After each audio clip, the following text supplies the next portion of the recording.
Alors Henri, on est bien d'accord.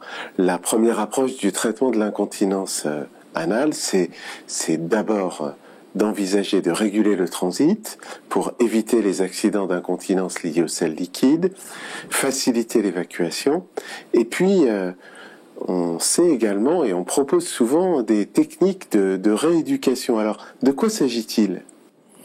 Donc Laurent, vous avez raison, la rééducation périnéale est très importante dans la prise en charge de l'incontinence anale. Oui.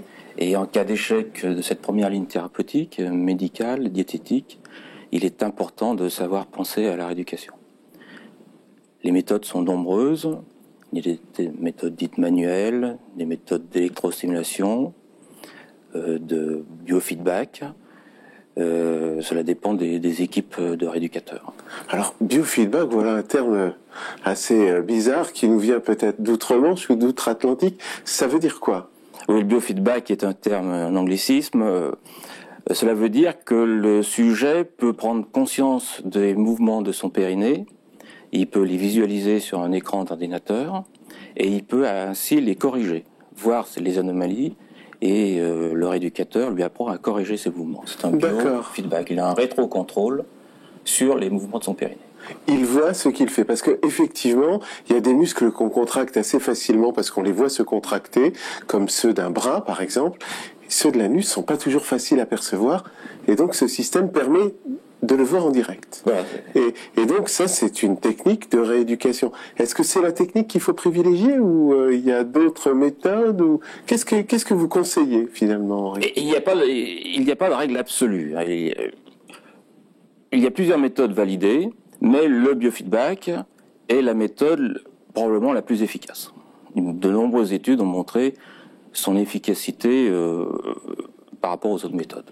D'accord. C'est-à-dire combien de temps une séance de rééducation ? C'est une demi-heure, une heure ? À quel rythme on les fait ? Là aussi, il n'y a pas de règle absolue, mais en général, entre 20 et 30 minutes. C'est ça, parce que les muscles se fatiguent vite à cet endroit-là. Hein. Oui, puis c'est une rééducation très spécialisée qui demande la concentration de la part du patient, et au-delà de 30 minutes, on estime que le patient, on n'apporte plus de bénéfices lors de la séance. D'accord. Et les gens viennent régulièrement, c'est une séance, 2, 10, 20. Qu'est-ce qui est conseillé finalement dans le traitement de l'incontinence ? Alors, on estime qu'il faut réaliser entre 10 et 20 séances. Les premières séances, la fréquence des premières séances, c'est plus de fréquence, par exemple 2 à 3 séances par semaine au début, puis après on peut espacer avec une séance par semaine, puis une séance toutes les 2 semaines.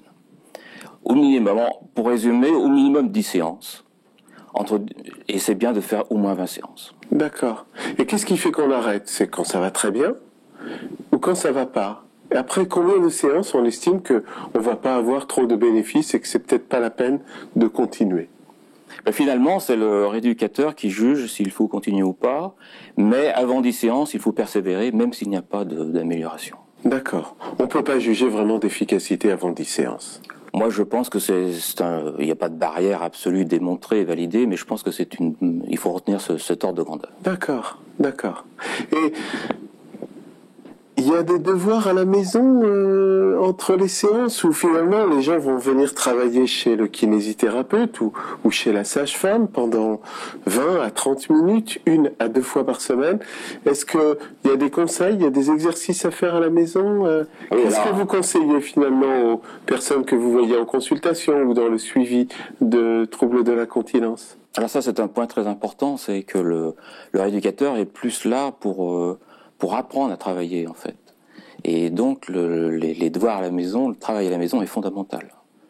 Et le sujet doit travailler chez lui, ça c'est fondamental. C'est ça. Et ce travail, il peut être fait n'importe où. C'est le gros avantage de ce muscle caché dans un pantalon ou sous une jupe. On peut le faire travailler n'importe où. Dans la voiture, en faisant des courses, c'est pas visible. Oui, finalement. Ouais. Hein, ce sont presque des habitudes à prendre de travail de la commande volontaire. Mais je vois aussi des personnes qui ont d'autres méthodes où on envoie un circuit électrique, où on envoie de l'électricité. Alors, c'est invasif, c'est dangereux, c'est risqué, ces méthodes de rééducation, c'est douloureux. Alors ces méthodes ce sont des méthodes d'électrostimulation. Oui. Donc on stimule par du courant électrique. C'est bien, mais il ne faut pas les utiliser seules. Elles arrivent en complément des techniques manuelles, du biofeedback dont on parlait tout à l'heure. Il ne faut pas les utiliser seules, et parfois elles peuvent être éventuellement contre-indiquées s'il y a une atteinte sévère des nerfs. C'est un cas par cas. D'accord, d'accord. Il faut être prudent quand même. Il faut être prudent avec ces méthodes-là. Hein. Et dans la rééducation en général, effectivement, on va rééduquer un muscle qui est le muscle de l'anus, le muscle des sphincters de l'anus. Il faut mettre un appareil dans l'anus, dans le vagin, autour de l'anus. Comment ça se passe finalement Alors en pratique, c'est variable en fonction des équipes de rééducateurs. C'est vrai que dans un grand nombre de cas, il faut utiliser une sonde dédiée qu'on met au niveau de l'anus, une sonde anale, qui permet donc d'enregistrer les mouvements du sphincter. C'est pas obligatoire. Certaines équipes travaillent avec des électrodes posées autour de l'anus. D'accord. En particulier s'il y a des douleurs. Donc c'est des techniques qui sont moins invasives, moins douloureuses, mieux tolérées. Et pas forcément moins efficaces. Donc si on se résume, cette méthode est intéressante, elle n'est pas invasive, pas très agressive, mais c'est pas une méthode, c'est une diversité de méthodes différentes. Alors comment s'y retrouver, comment guider les gens dans leur prise en charge, qu'est-ce que vous conseillez à Lyon par exemple? À Lyon, eh bien on conseille il faut déjà un bilan médical, Il faut que le médecin fasse un bilan pour voir si la rééducation est bien indiquée. Et puis après, savoir quel type de rééducation. Et puis il faut travailler avec des équipes de rééducateurs qui connaissent cette rééducation. C'est ça. C'est pas une question de dire qu'il y a des bons ou des mauvais. C'est pas du tout le problème. C'est de travailler avec des gens qui ont l'habitude, qui connaissent les pathologies du périnée, son fonctionnement, les différentes techniques de rééducation. Il faut s'intéresser au sujet, se spécialiser. C'est très important. On a vraiment besoin d'avoir des circuits de soins et des gens experts un peu dans le domaine ou qui se sentent bien investis dans ces méthodes de rééducation qui sont parfois un peu difficiles et ingrates. Alors peut-être une dernière question, celle qui brûle les lèvres, c'est très efficace, c'est un peu efficace, combien de pourcentage d'amélioration, chez qui ça marche? Beaucoup de questions.